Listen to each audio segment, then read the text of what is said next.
My name is Kamal Kishore Pal and I am a student from Scholar West in this campus. And my question for you is, according to Islam, it is said that God has created human beings who would worship Him.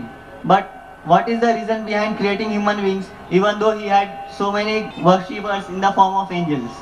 ہمارے ہندو بھائی نے بہت اچھا سوال پوچھا ہے.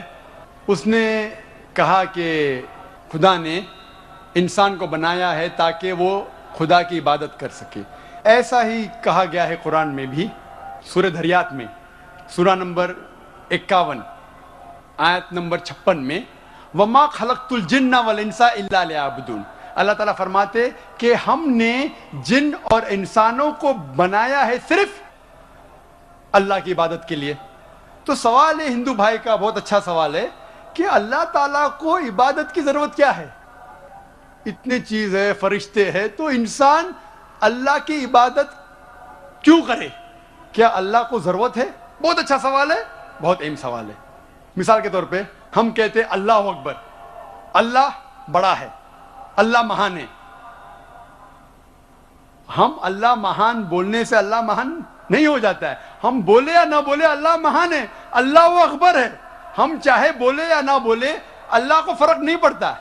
اگر ہم نہیں کہیں گے اللہ اکبر تو کیا اللہ نیچے ہو جائیں گا, اللہ کم ہو جائے گا؟ نہیں. کیوں ہم کہتے ہیں کہ اللہ مہان ہے؟ اللہ تعالیٰ فرماتے ہیں سورہ فاطر سورہ نمبر 35 آیت نمبر 15 میں لکھا ہے کہ اللہ doesn't require the creation but we require him. اللہ سبحانہ و تعالیٰ کو ہماری ضرورت نہیں ہے لیکن ہم کو اللہ کی ضرورت ہے. ہم اللہ سبحانہ و تعالیٰ کی تعریف کرتے ہیں, عبادت کرتے ہیں ہمارے فائدے کے لیے. مثال کے طور پہ جب بھی ہم کسی کی تعریف کرتے ہیں ہم اس کی بات مانتے ہیں. مثال کے طور پہ اگر آپ کی والدہ کو ہارٹ اٹیک ہوتا ہے اور آپ جانتے ہیں کہ ایک ہارٹ اسپیشلسٹ جو دنیا میں سب سے بہتر ہے وہ آپ کے پاس آتا ہے یا موجود ہے, اور ایک کویک ہے, ایک اجنبی انسان, اگر وہ اجنبی انسان آپ سے کچھ کہیں گا کہ آپ کے والدہ کو بچانے کے لیے یہ چیز کرو, اور ایک مشہور ہارٹ اسپیشلسٹ جو آپ بھی جانتے ہیں اگر وہ کہیں گا کہ آپ کے والدہ کو بچانے کے لیے یہ کرو, آپ کس کی بات مانیں گے؟ آپ مانیں گے ہارٹ اسپیشلسٹ کی بات. کس کی بات؟ Heart specialist. کیوں؟ وہ ہارٹ اسپیشلسٹ مشہور ہارٹ اسپیشلسٹ ہے.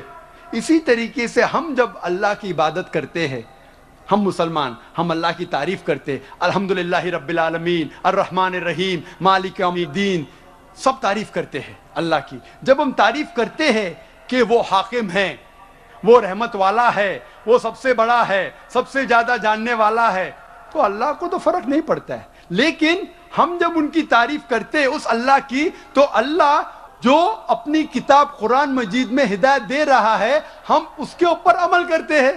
ہم جب اس کی تعریف کرتے ہیں تو ظاہر ہے کہ اس کی ہدایت کے اوپر بھی عمل کریں گے.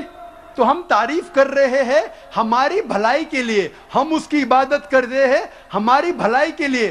اللہ کو فرق نہیں پڑتا, اللہ کو ہماری ضرورت نہیں ہے, ہمیں اللہ کی ضرورت ہے. تو ہم جب تعریف کرتے ہیں ہمیں پتا چلتا ہے قرآن میں اللہ کہتے ہیں شراب مت پیو, تو ہم شراب پینا چھوڑ دیتے ہیں. فائدہ کس کا ہوتا ہے؟ اللہ کا. فائدہ ہوتا ہے ہمارا. ہم بیماری سے بچتے, سیروسس آف لیور سے بچتے, کینسر آف ویسوفیگس سے بچتے, کینسر آف لیور سے بچتے. میں سینکڑوں بیماری کے نام لے سکتا ہوں ڈاکٹر ہونے کے لائق, اگر آپ شراب نہیں پیتے. اللہ تعالیٰ کہتا ہے کہ جوا مت کھیلو, فائدہ کس کا ہے؟ ہمارا, اللہ کا تھوڑی.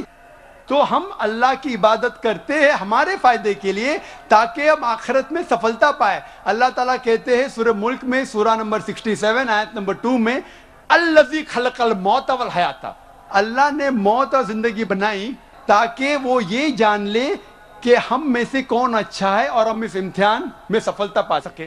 تو ہم اللہ کی عبادت کرتے ہمارے فائدے کے لیے, اللہ کو کوئی فرق نہیں ہوتا. Hope that answers the question. Mic number 2 سے ہمارے بھائی سوال کریں. میری گزارش ہے اس طرف اگر کوئی نان مسلم بھائی ہمارے ہیں تو پہلے ان کو سوال کرنے کا موقع دیں. میرا نام ستی سنگھ ہے. میں پہلے تو ڈاکٹر ذاکر صاحب کو دھنیہ واد دینا چاہوں گا کہ جنہوں نے آج بہت اچھی تقریر کی.